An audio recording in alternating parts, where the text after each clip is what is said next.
As a moderator मैं आपसे एक क्वेश्चन पूछना चाहूँगी पहले। आप इतने स्ट्रॉन्ग पर्सनालिटी है and you are so disciplined, आपका वीकनेस क्या है?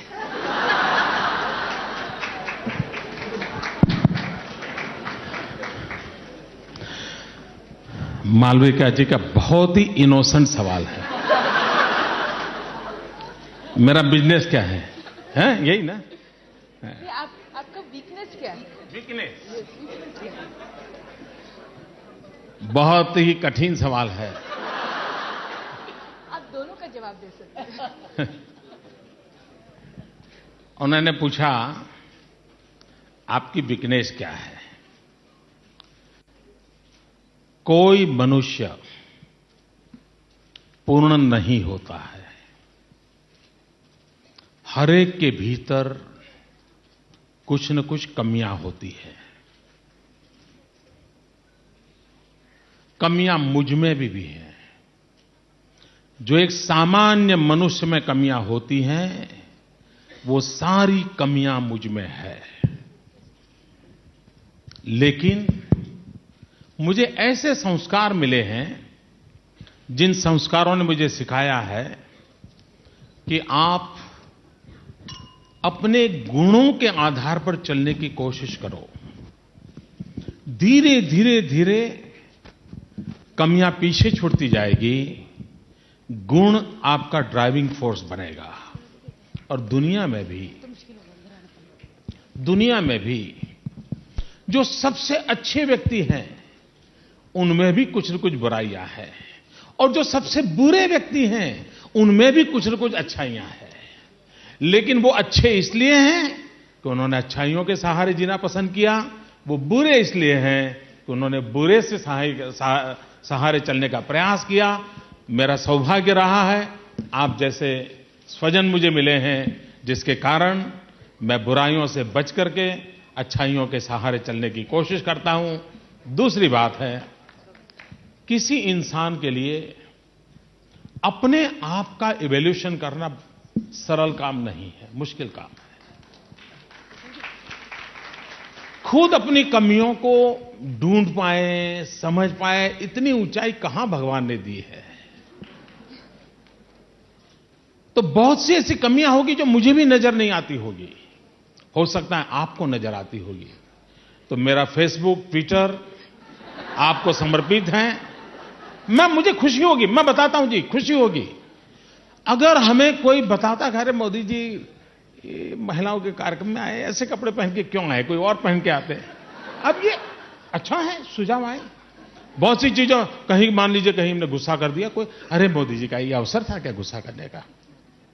कहीं हमने ज्यादा खा लिया तो कोई कहे अरे भाई मोदी जी बहुत काम करना है, ये खाते रहोगे क्या। तो कुछ दोस्त लोग बताते भी हैं, लेकिन फिर भी मेरी आपसे प्रार्थना है, ऐसी कोई बात आपके ध्यान में आए, मैं इजीली अवेलेबल हूं सोशल मीडिया में।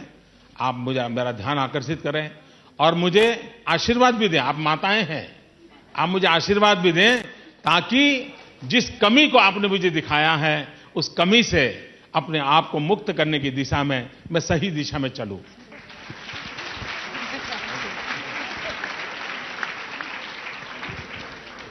Any questions we can have from here? Manju, can you introduce? She's our past president. So my name is Dr. Manju Mehta. I'm the past president of FLO. आपने बहुत सारी ladies के, स्त्रियों के विषय में बताया, जिन्होंने इतने एंटरप्रेन्योरशिप दिखाया गुजरात में, कितने मॉडल्स और कितने एग्जाम्पल्स आपने हमको बताए। उसके अलावा आपने हमें आदमियों के विषय में नहीं बताया, उन्होंने क्या करा वहाँ पे खास। दूसरे मेरा क्वेश्चन ये है कि कुछ आज गुजरात एक मॉडल स्टेट की तरह आगे बढ़ रहा है, पर आई एम श्योर आपके मन में कोई ऐसे विषय होंगे जिनके ऊपर आप सोचते हैं ज़्यादा काम हो सकता था पर अभी हुआ नहीं। क्या आप हमें बताएंगे उनके बारे में?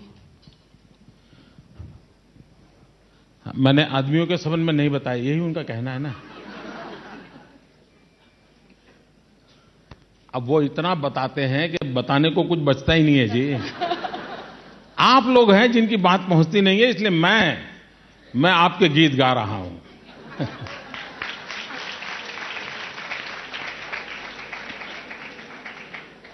देखिए, समाज में हर एक का योगदान होता है। लेकिन अभी मैं विषय ये होने के कारण मैं उस क्षेत्र का उल्लेख नहीं किया। इसका मतलब मैं पुरुषों के साथ अन्याय नहीं कर सकता। उनका भी उतना ही योगदान रहता है। लेकिन जो विषय मुझे दिया गया था तो बहुत स्वाभाविक है कि मैं उसी विषय पर। दूसरा कहा कि गुजरात में काम कर दे, बहुत कुछ करना बाकी है। अभी जो कुछ भी हुआ है ना, वो तो मैंने, हमारे कांग्रेस के मित्रों ने जो गड्ढे किए हैं, वो गड्ढे भरने का काम किया है।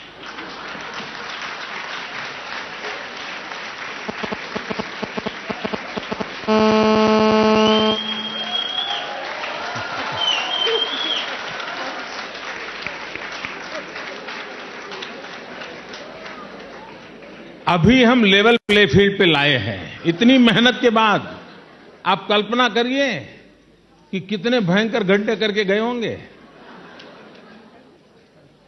अब लेवल प्ले फील्ड लाए हैं और अब भव्य दिव्य गुजरात निर्माण करने का काम शुरू हो रहा है। अब ये जो हुआ है, गड्ढे भरने से इतना आपको संतोष है, तो भव्य दिव्य इमारत बनेगी तब आपको कितना संतोष होगा, ये मैं अनुमान लगा सकता हूं। तो बहुत कुछ करना है अभी भी। Monisha, you have a question. नमस्ते मोदी जी, मैं Monisha Borwa, the incoming chairperson of FLO north east. मैं असम से हूँ, गुवाहाटी। हम आपसे जानना चाहते हैं कि what kind of partnership you think will augment the process of economic development and empowerment of women in India. हम पहले तो ये स्वीकार करके चलें कि ये बहुत बड़ी शक्ति है, और फिर हमारी जितनी व्यवस्थाओं को हम विकसित करेंगे उनमें हमें, मान लीजिए हमारा एग्रीकल्चर सेक्टर है। आज भी एग्रीकल्चर सेक्टर में गांव में महिलाएं काम करती हैं। अगर उनका स्किल डेवलपमेंट हो, उनको थोड़ा आधुनिक विज्ञान से जोड़ा जाए, और वो इतनी बारीकी से काम करती हैं कि आप देखिए कि आपके एग्रीकल्चर सेक्टर में बहुत बड़ा बदलाव आएगा, ये मेरा विश्वास है। एक उदाहरण दिखाता हूं। गुजरात में हम लोगों ने एक वाड़ी प्रोजेक्ट किया।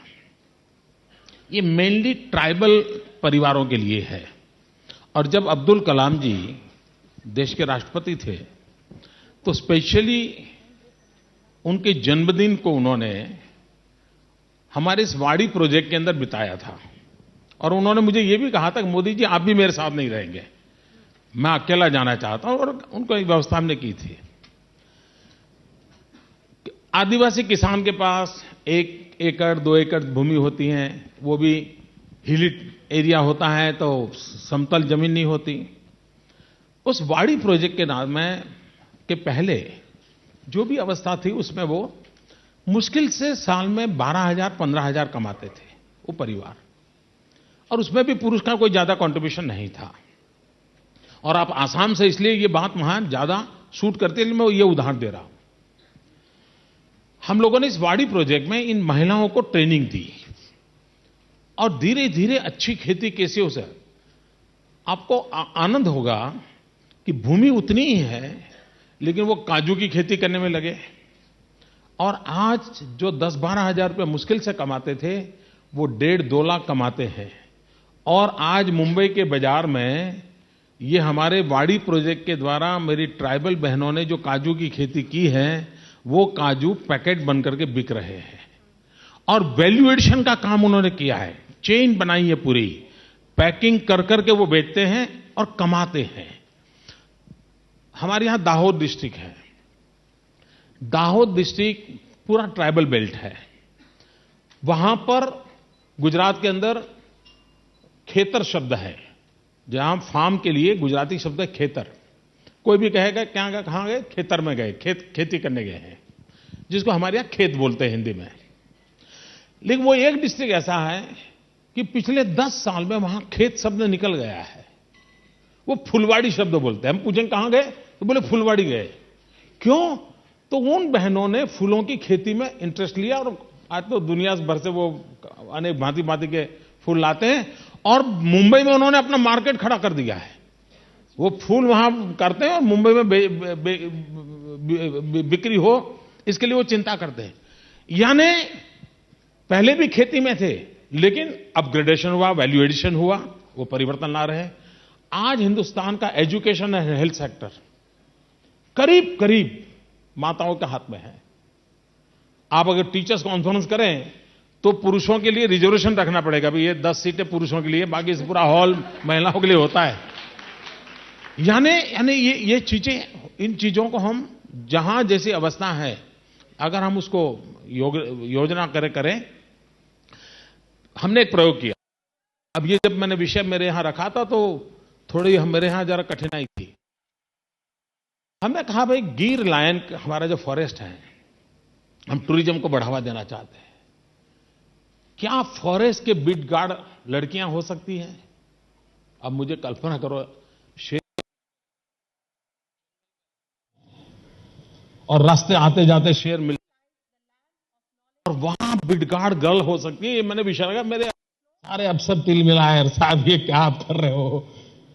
आप कभी गिर फॉरेस्ट आए तो देखना, गिर फॉरेस्ट में लायन को दिखाने के लिए वो लड़कियां ले जाती हैं और 1 फुट दूरी से लायन के साथ आपको फोटो निकलवा के ले आती है। ये इनका सामर्थ्य का। और वहां जो भी आते हैं वो शेर को तो देख के प्रभावित होते हैं लेकिन ज्यादा उस लड़की को देख करके प्रभावित होते हैं। उनको आनंद होता है कि मेरे हिंदुस्तान के अंदर कोई बच्ची ऐसी है जो शेर दिखाने के लिए शेरों के बीच घूमती हैं। ये चीजें बहुत बड़ा प्रभाव पैदा करती है जी, और इसलिए बड़ी कुशलता के साथ हम जोड़ सकते हैं। अंजना,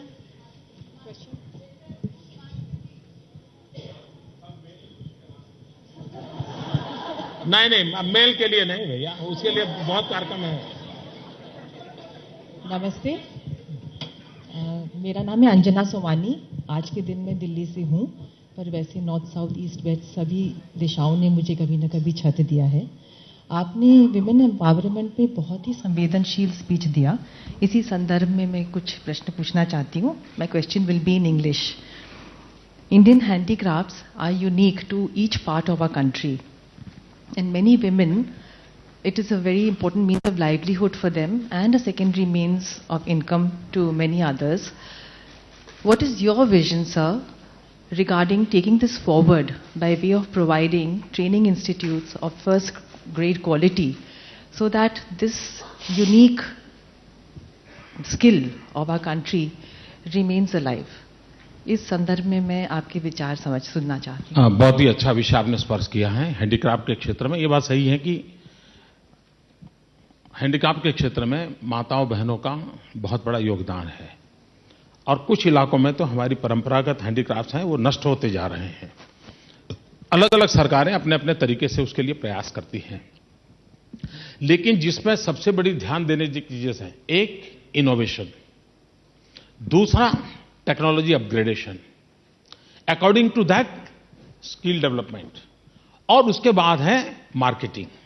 आज क्या होता है, कुछ लोगों को समाज की सेवा करने का मन करता है तो एक आध बड़ा परिवार का घराना होता है, वो इस प्रकार से उनसे माल ले लेते हैं और वो फिर एक अपना बड़ा शो करके के बेचते हैं, लेकिन वो उनके तक पैसे जाते नहीं है। वो पैसे बीच में ही जो माल खरीदने की जिनकी ताकत उनके पास चला जाता है। और इसलिए सबसे बड़ा काम है, और आज जब टेक्नोलॉजी अवेलेबल है, B2G, उस पर हम कैसे जाएं, B2B कैसे चले जाएं हम। और कुछ भारत सरकार ने भी उसमें प्रयास किया है, स्टेट गवर्नमेंट ने किया है, वेबसाइट्स ऑलरेडी अवेलेबल हैं। हिंदुस्तान में भांति भांति कितने प्रकार के क्राफ्ट्स आर अवेलेबल, किस इलाके में उनके पास कैसे पहुंच सकते हैं, कैसे हम ऑर्डर बुक कर सकते हैं, तो एक व्यवस्था इन दिनों विकसित हुई है। लेकिन फिर भी गांव तक, गरीब तक ये कैसे पहुंचे, एक बात। और दूसरा, हम लोगों ने एक प्रयोग किया रणोत्सव का। कच्छ के रण में आप में से मेरी आपसे निमंत्रण है, कभी फिक्की की एक मीटिंग जब हमारा रणोत्सव हो तो वहां कीजिए। बड़ा टेंट सिटी बना और दुनिया में चांदनी रात में व्हाइट डेजर्ट देखना वो अपने आप में एक बहुत बड़ा नजारा। जो आनंद आपको चांदनी रात में ताजमहल देखने का आता है, उससे भी अद्भुत परमात्मा का रूप देखने का वहां अवसर मिलता है। और वो पाकिस्तान की सीमा का आखिरी गांव है और रेगिस्तान होने के कारण वहां के लोगों की जीवन में कला बहुत, यानी उनकी रगों में कला है। उसके कारण वहां हैंडीक्राफ्ट भी है। उस हैंडीक्राफ्ट को पहले मार्केट नहीं था, लेकिन रणोत्सव के कारण, टूरिज्म के कारण ऑटोमेटिक इसको लाभ मिला। और मित्रों, आने वाले दिनों में दुनिया में टूरिज्म का $3 ट्रिलियन का बिजनेस पड़ा हुआ है, $3 ट्रिलियन। और जब टूरिज्म का बिजनेस होता है तो उसमें हैंडीक्राफ्ट मार्केटिंग अपने आप जुड़ जाता है। हम इन चीजों को अगर बढ़ावा देते हैं तो मुझे विश्वास है कि हम बहुत बड़ा परिवर्तन ला सकते हैं। आपने बोला था 2-3 क्वेश्चंस, तो आप और लेना चाहेंगे? नहीं, अब एक आखिरी, लास्ट। प्लीज आप बैठिए भैया, प्लीज बैठिए, बहनों के लिए प्लीज आप बैठिए, आप बैठिए। Neeta from Jaipur. Honorable Chief Minister, I'm Neeta Bujra, Vice President of FLO, and I belong to the FLO Jaipur chapter. My question to you is, what would you do about the reservation bill, which is still pending in the Parliament, when you come to the centre? Thank you.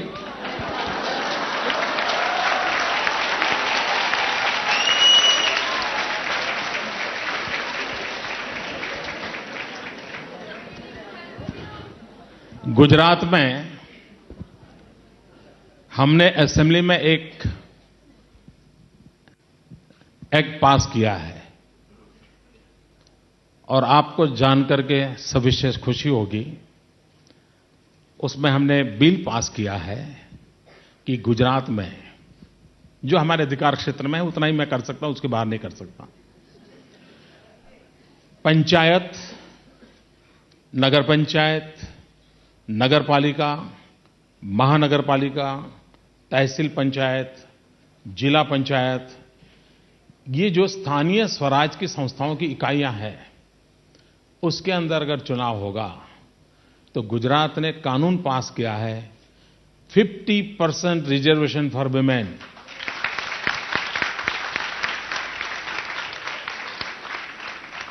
लेकिन लागू नहीं कर पाया क्योंकि हमारे governor साहब ने उस बिल को रोक के रखा है। और मेरा दुर्भाग्य है कि महिला गवर्नर होने के बावजूद भी वो अटका पड़ा है। मैंने कहा भागीदारी बढ़े, इसलिए हमको 2 प्रकार से काम करना पड़ेगा। एक, कानूनी व्यवस्था हो जिसको पूरी ताकत से लागू करना चाहिए, और दूसरा, माहौल ऐसा बनाएं कि अपने बलबूते पर भी जीत करके अपनी संख्या बढ़ाएं। दोनों चीजें करनी पड़ेगी, दोनों करनी पड़ेगी तो अपने आप में होगा। एक छोटा सा विषय आखिर में कह करके मैं अपनी बात समाप्त करना चाहता हूं। मैं समझता हूं सवाल काफी हो गए, आप बैठिए आराम से। आपको नया दायित्व मिला है तो आपको साल भर खड़े रहना है।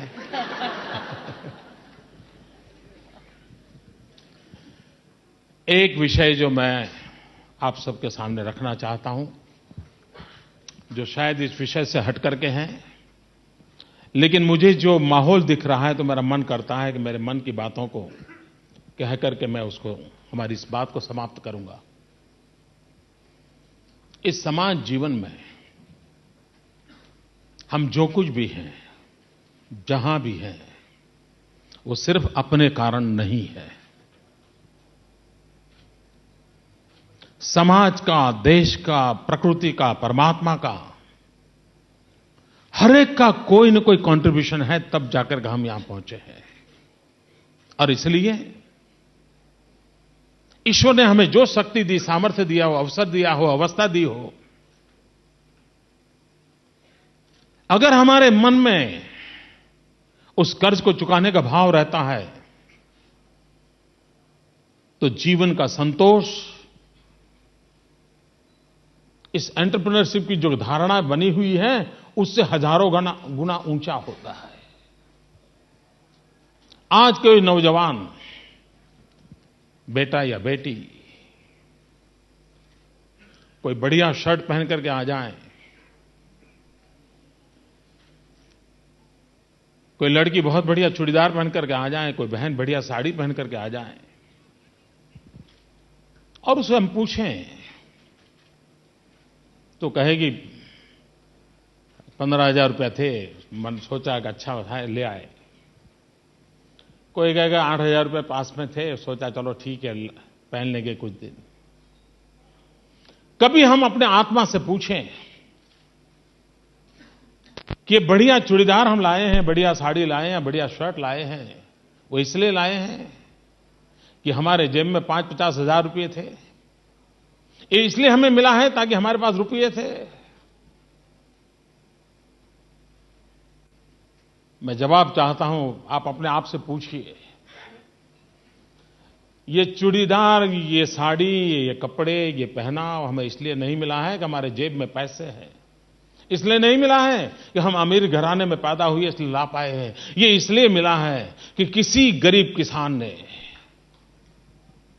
जून महीने की 40-45 डिग्री गर्मी में अपना खेत जोता होगा, काली मजदूरी की होगी, भोजन तक मुहैया नहीं हुआ होगा, उसने कपास की खेती की होगी, कॉटन तैयार किया होगा। किसी गरीब ने रुई अलग करने का काम किया होगा, किसी गरीब ने धागा बनाया होगा, किसी मजदूर ने मिल में काम करते हुए ताने बाने लगा करके कपड़ा बनाया होगा, किसी गरीब ने अपने शरीर के रंग की परवाह किए बिना उस कपड़े को रंग से रंगा होगा। कभी किसी दर्जी ने उसको काट छांट करके आपके लिए योग्य हो ऐसा कपड़ा बनाया होगा। किसी गरीब विधवा मां ने अपनी जवान बेटी के हाथ पीले करने के लिए, शादी करवाने के लिए रात रात जाग करके उन कपड़ों पर काज और बटन का काम किया होगा। रात को सुई भोंकने के कारण उसकी उंगलियों में से लहू टपकता होगा, लेकिन बच्ची की शादी करवाने के लिए वो रात रात काज बटन कर करके बाजार में पहुंचती होगी। कोई धोबी उसको प्रेस करता होगा। किसी बाजार में गरीबी के कारण रोजी रोटी कमाने के लिए निकला हुआ कोई बेटा या बेटी स्टॉल पर खड़े होकर के माल बेचते होंगे। कितने कितने लोगों का परिश्रम हुआ होगा, तब आपके सीने पर कोई शर्ट शोभा देता होगा, आपके शरीर पर कोई साड़ी दिखती होगी। समाज में कितने कितने लोगों का बलिदान होगा, त्याग होगा, तपस्या होगी, पुरुषार्थ होगा, परिश्रम होगा, तब जाकर के होता होगा। और इसलिए जीवन में कोई भी चीज हम प्राप्त करें, धारण करें, स्वीकार करें, तो पल भर इतना जरूर सोचिए कि ऐसे वैसे नहीं आया है, कोई न कोई है जिसने अपना जीवन खपा दिया है, तब जाकर के मेरे चेहरे पर रोशनी आई है। अगर इतना हम दायित्व निभा दें, मैं मानता हूं ये देश बदल जाएगा। आइए हम सब मिलकर के भारत मां की सेवा करने के लिए यहां के जन जन को हम प्यार करें, उनके सामर्थ्य को स्वीकार करें, उनके परिश्रम की पूजा करें, और हम भी मिलकर के देश के लिए आगे बढ़े। इसी बात के लिए आप सबको बहुत बहुत शुभकामनाएं।